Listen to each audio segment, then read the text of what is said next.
It's time for your weekly fix of wrestling nostalgia when we look at wrestling's past eras, from the Attitude Era to the Reality Era. I'd like to think that maybe this company will be better after Vince McMahon's dead, but the fact is, it's going to get taken over by his idiotic daughter and his doofus son-in-law and the rest of his stupid family. To today, here on the WWE Podcast. All right, well, here we go with your wrestling nostalgia. It's a lot of fun tonight because this one is all about fun. This segment that we're going to go over tonight is 100% pure sports entertainment. And there's not a lot of times that I am of the belief that we cover these wrestling nostalgia moments that are purely entertainment and not wrestling based. So this may be the very first time that this is purely entertainment. And last week, yes, I covered CM Punk's promo, but that was based in reality. A lot of truth in that promo with CM Punk. But tonight, it was all scripted and somewhat unscripted, pure entertainment in one of the highest rated segments ever in WWE. Now, when I first did my research on this, I was thinking, oh, this is definitely the highest rated segment in WWE history. I just read that throughout the years and I kind of believed it to be true. But as I dug a little more, this is actually not the highest rated segment in WWE. And I will give you guys the top 10 in just a minute. I'm not going to go through each one and belabor it and make you wait. I'm going to dive deep into Rock, This Is Your Life very, very soon. And I'll give you the top 10, which will surprise you. The top 10 will surprise you. And I'll give you the numbers for ratings. And those that don't follow ratings, I'll give you a clue as to what the WWE is pulling right now. And I think that will give you some perspective onto and respect with what WWE was doing back in the late 90s, early 2000s in terms of viewership anyway. So this is going to be a lot of fun as we dive into numbers that we normally don't dive into and give you some perspective on just how far we've fallen with viewership. WWE has fallen with viewership over the last 20 years. So before we get going, though, I want to thank you guys for taking the time to listen to this show. A lot of options with wrestling podcasts, and certainly your listening and supporting the show is much appreciated. Lots of ways to support it. You're doing it right now by listening. So that's one way. You can also get an ad-free experience. If you are not a fan of those pesky ads, download the Patreon app and search for the WWE Podcast. And for $1, you get the entire library with no ads at all. None. You don't have to worry about skipping through or sighing for another ad. It is just a completely all wrestling listening experience.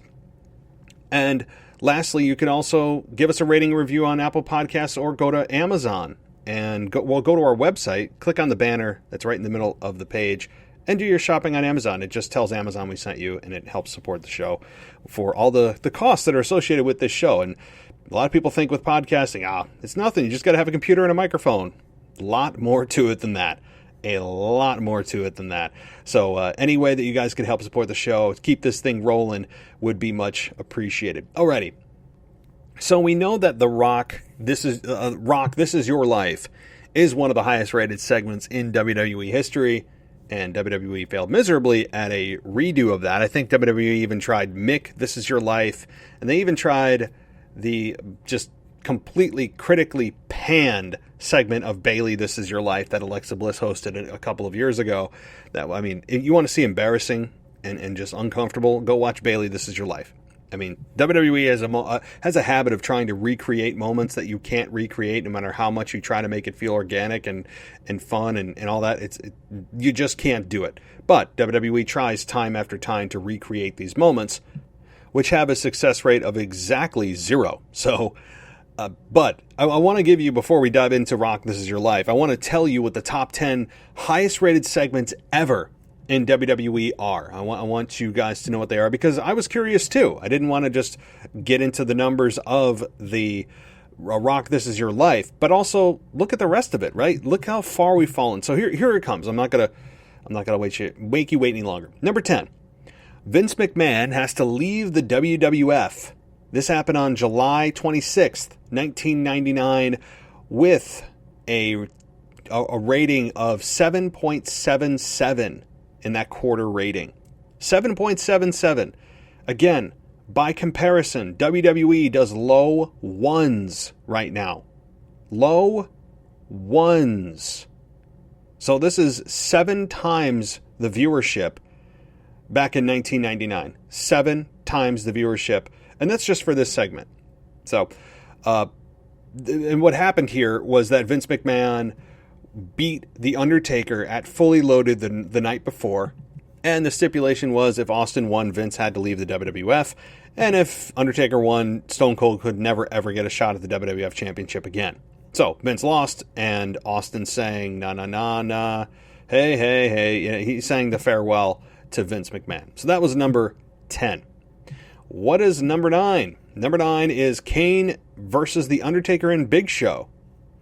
Imagine something like that. That doesn't seem like it would be a big money-drawing, high-rating segment. This happened again on July 26th, 1999. I really didn't expect that, but that gave us a rating of 7.81. Number 8, Vince McMahon talks Stone Cold before Backlash. This happened on April 24th, 2000. The rating was 8.12. Just quick background on this. This was when Austin had left with the injury and was on his way back to the WWF. And I remember this very, very well. Maybe some of you do too, even though nothing really happened other than just an announcement where we had just the announcement that Austin would be at Backlash. That's it. I remember being on vacation with my family watching Raw, and I lost my mind because Austin being gone since November with that neck surgery, it felt like a massive, massive hole. And that was a hell of a moment. I remember that. If you don't know what I'm talking about, just Google this one, YouTube it, of Austin, or I think it was Linda McMahon, actually, not Vince. Linda McMahon announces Stone Cold's return, something like that, and it'll pop up. The crowd, just by his name, has a bigger pop than any star in the last 10 years has had in a promo or a match. It's insane. Just the mere mention of his name, and this was good enough for the number 8 spot. Number 7, Shane McMahon versus The Rock, May 1st, 2000. What was the rating? 8.23. Again, guys, the ratings today for an average Monday Night Raw are 1.2, 1.3. Think about that. Think about that. Now we're into 8 times the viewership in 2000. Okay, this I don't really remember this particularly, but I'll leave it as is. Shane McMahon versus The Rock in a cage match. Okay, moving on. Number 6 was Chris Benoit and Kurt Angle versus The Rock and Kane. This is a tag team match on July 24th, 2000. What was the rating? 8.35. So there we go. Number 5, which is what we're talking about tonight, This Is Your Life, which took place on September 27th, 1999. What was the rating? 8.39. So this segment we're going to talk about tonight at least made the top 5. When I originally thought about it today, I said, well, you know, I'm going to talk about the highest rated segment ever in WWE. And for some reason, I just thought it was. I don't know why. It's not. It is number 5. So I'm going to give you guys the other segments that beat this out. And we will get to that right now. Number 4. Here's what beat This Is Your Life. A tag team match. The Rock and Lita versus Triple H and Trish Stratus that took place on July 31st, 2000. The rating was 8.46. So a tag team match, an intergender, not a mixed tag. You got to remember, we're in the Attitude Era. An intergender, meaning the men can wrestle the women. That match beat out This Is Your Life. Number 3. This one really surprised me. This one is just, you know, if it had been in today's environment, or if I had been 36 years old back in 1999 and had a podcast, I might have had some choice words for this. But in the moment, I probably thought it was entertaining. And I haven't really gone back to watch it. So what is it? The Stooges. You guys know the Stooges. Pat Patterson and Gerald Briscoe versus the Mean Street Posse. This took place on May 10th, 1999. What the heck was the rating? 8.61. I really thought this was some kind of cruel joke. I really did. Oh boy.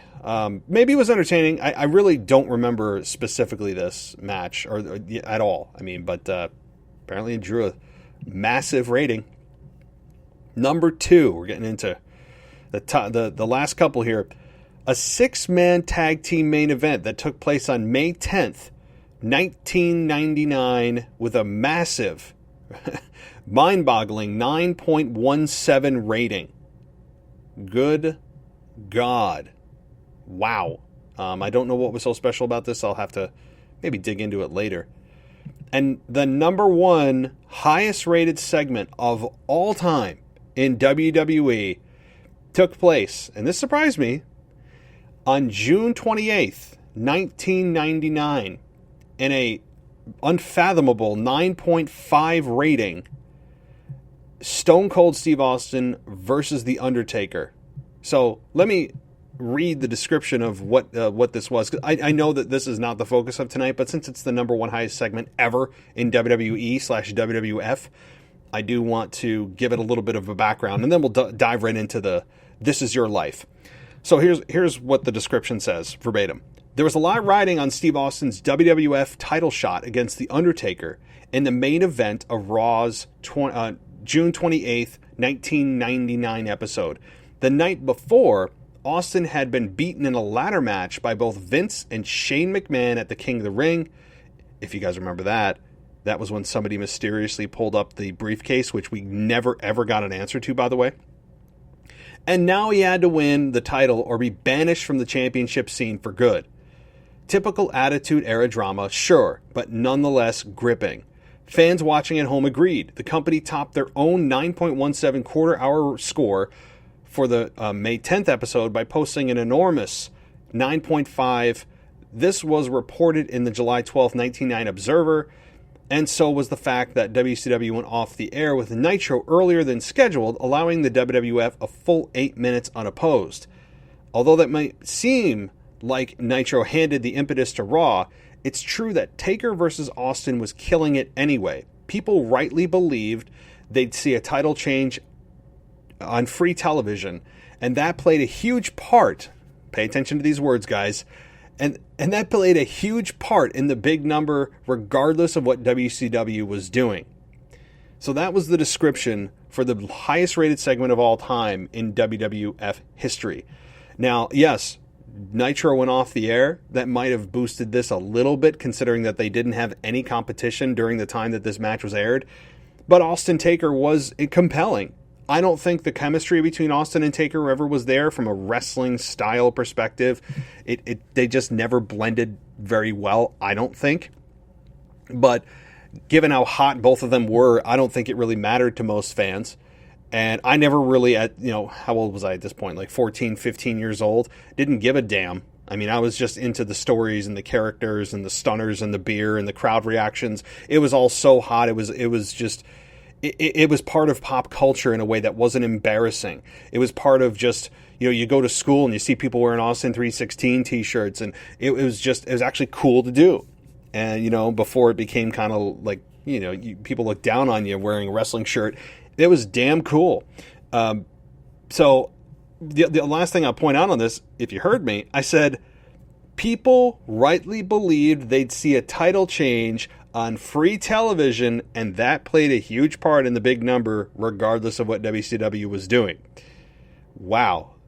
I don't think you can apply that logic to today, because if that were the case, you would have massive ratings every month or two.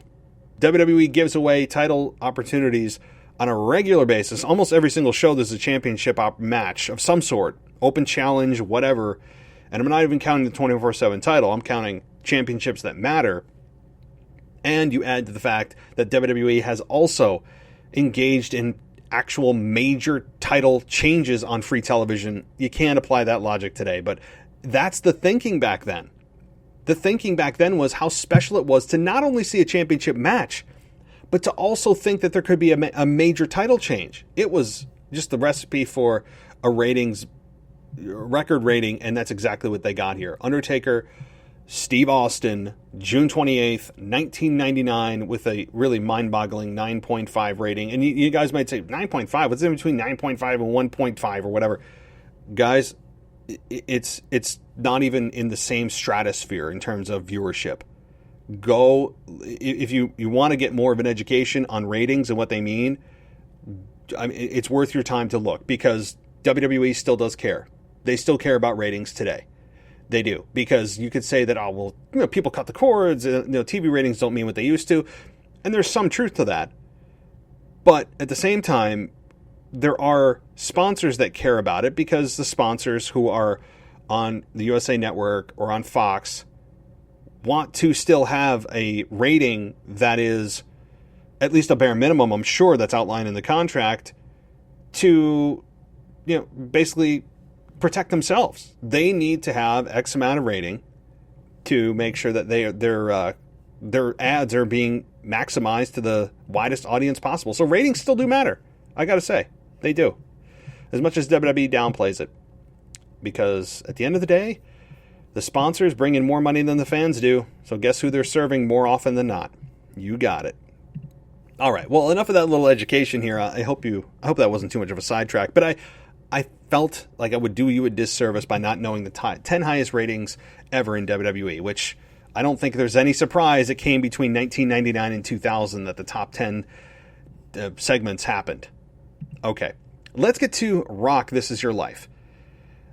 First of all, as I say with all of my segments, if you haven't seen this, this is an absolute classic. This segment also went longer than it should have. Vince apparently was really angry that this segment took up so much time. I think it went like 30, 40 minutes. It was so long. But it was so entertaining that at the end of the day, Vince didn't care, because the rating was proof that the fans were not just popping in and out, that they stuck. And they stayed watching the rest of the show. So that, ultimately, with a for-profit organization, bottom line is what really matters the most. I mean, it sounds cold-hearted and callous, but no, they're not a charity organization. They're here for profit, and I understand that. So this was, again, if you haven't seen it, good Lord, go YouTube it, watch Rock, This Is Your Life. Mick Foley and The Rock, prior to this, storyline-wise, were back and forth, teaming, Rock being annoyed with Mick. It took a lot of warming up for The Rock to finally agree to be Mick's partner. The Rock was a solo act, a very, very successful solo act. Mick was kind of that younger brother dynamic.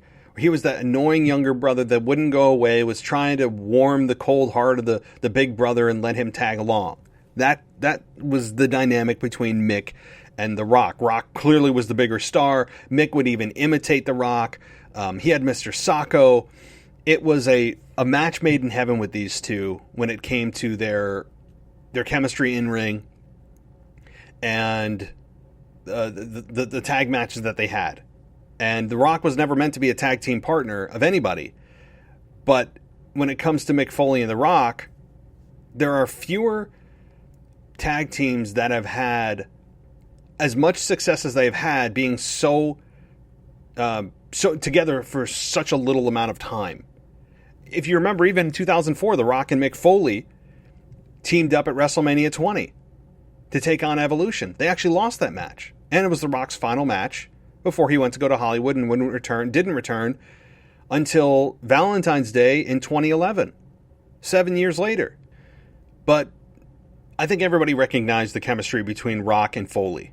It was just there. I don't think anyone planned it. And they were great opponents, but I think even better partners. And you don't see that a lot.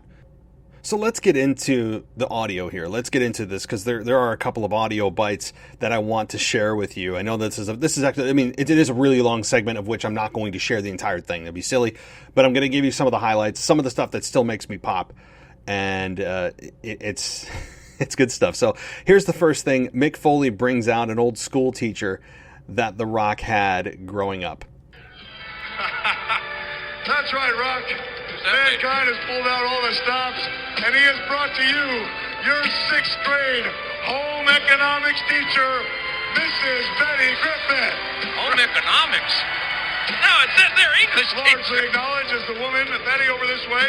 Betty. So before I get to what The Rock's response was, I had forgotten that the the graphic that WWE had on the screen, and what Mick Foley said about him, the teacher he brought out was the home economics teacher of The Rock. The graphic on the screen said it was his English teacher. Mick Foley gave a different name than what was on the graphic. The graphic says Mrs. Schubert. Okay, so they got the name wrong, and they got the profession or the focus of the teacher wrong. So it clearly was a mix-up there. And well, let's take a listen to The Rock's response to her. Make your pancakes. What a memory. And then the next day, you came to The Rock and you said, Rock, unfortunately, I'm all out of Aunt Jemima. Uh-oh. But that's okay, but The Rock says this, hey, you still like to cook? Still like to bake bread? And you know your roles, right? Wheat. Buttermilk. Well, then The Rock says this, you should know your role and shut your mouth. Well,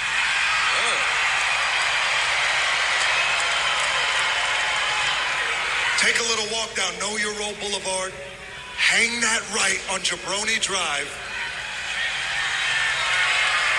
and then proceed to check your Aunt Jemima, no pancake having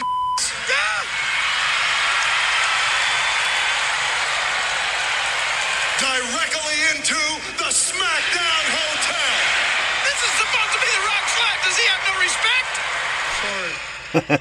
respect? So Mankind swings and misses with that first attempt at warming up to The Rock and trying to bring back some great memories for him. And oh god, it also really, I think, struck a chord with the younger audience, being able to tell your teacher basically to go to hell. I mean, I know that's how I interpreted it. And you're 14, 15 years old. I mean, teenagers were the core audience at that time. And it was something that I think teenagers, being naturally rebellious, always envisioned doing. So it's always about living vicariously, just as we lived vicariously through Stone Cold, living vicariously through The Rock doing this. I mean, it just gets better as we go on. But that, I think, was also a part of it. And so, alrighty. Well, let's get to Mick's next attempt at warming up to The Rock. How you doing, Coach? Coach, you remember the last game of the season when there was 2 minutes left in the game and The Rock made that quarterback sack, and the quarterback went to high-five The Rock, and The Rock says, oh, no. The Rock doesn't high-five, but he will do this. The Rock gave the quarterback a boot and DDT'd him right in the middle of the field. You remember that? Yeah, I'm sure you do, but instead of congratulating The Rock, you made The Rock run sprints that night after the game in front of all The Rock's fans.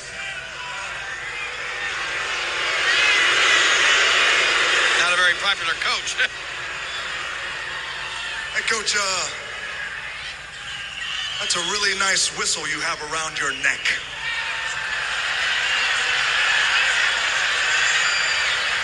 Coach, is that same whistle you used that night? You mind giving it a little blow just one time for The Rock?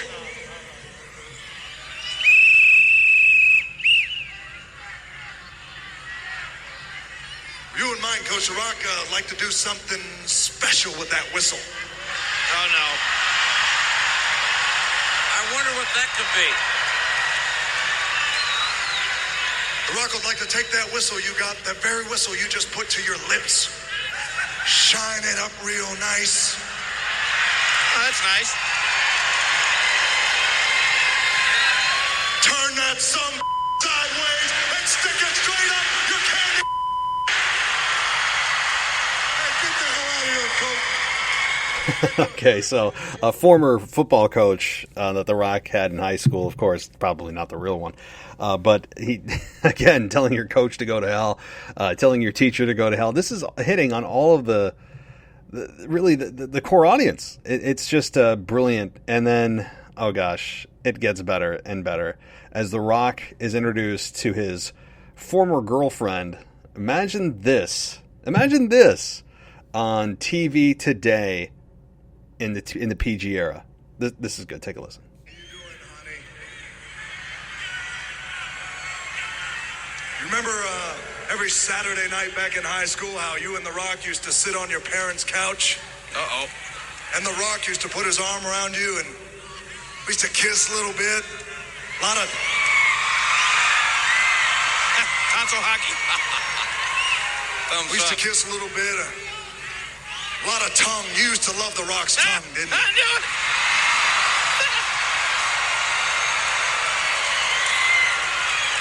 Remember how you used to nibble on The Rock's ear, like on The Rock's neck? And you would whisper to The Rock? You used to whisper to The Rock, "Hey, Rock, go for it.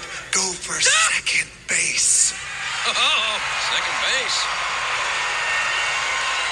He looks like a ball Remember player. that? And as The Rock put his hand ever so gently on your knee, slid his hand up inch by inch. Oh, boy. Rock's old high school girlfriend here on This Is Your Life. And Thanks what to did Mick you Foley. do? You cut The Rock off on second base. Uh-oh. You ever get picked off on second, King?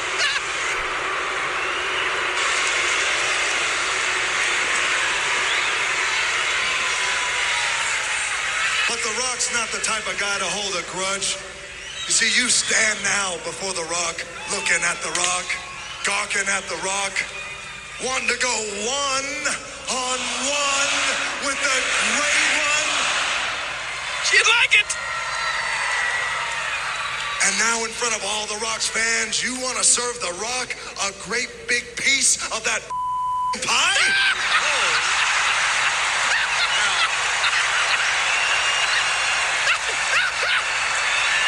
What kind of pie was that? I don't know. Whatever it was, I'm sure she'd be willing to serve it to him. Piping hot. Homemade. It's no secret, The Rock, he loves pie, but The Rock just has one thing to say to you. You're on out of here.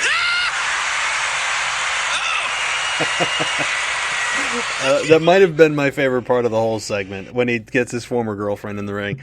The puns in this whole thing. It's a shame that this is blurred out or bleeped out, and this being a PG podcast. This being a PG podcast, it's understandable that they did. So I guess that them beeping out the words that they needed to actually would fit within the narrative or the structure and the limitations of this podcast. But use your imagination, okay? What starts with P that The Rock always used to say, referring to female genitalia, okay? Use the P word and the ASS, okay? We'll spell things out like children. But those are the words he used. P your A out of here. That was probably the best line, and I know that it's bleeped out, but if you want to hear the uncensored version, it is that funny. And watching the facial reactions and the crowd booing the girlfriend for cutting off The Rock at second base was, I mean, there's more heel heat, and that one reaction of The Rock getting cut off at second base that a lot of heels have today. That's sad. That is just sad. And so to me, that was probably the best part of This Is Your Life. And it goes on to bring in, a clown, and it does get a little bit hokey at times.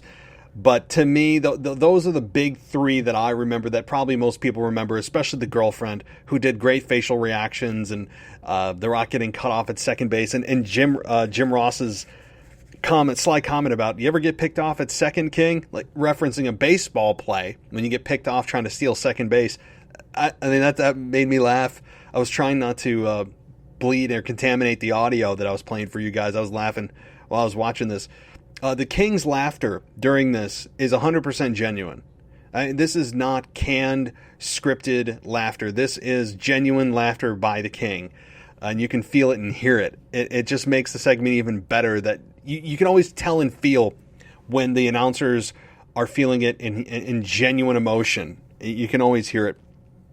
It was really, really funny. And so those are the 3 segments I wanted to share with you guys about This Is Your Life. One of the most memorable, comedic, just easygoing moments. I know we touch on a lot of serious stuff here with real hard emotion, real, disappointment, anger, all that. But this is probably the most unique one I've done, because this is not focused on a match or anything like that. It's a pure entertainment segment, 100% entertainment.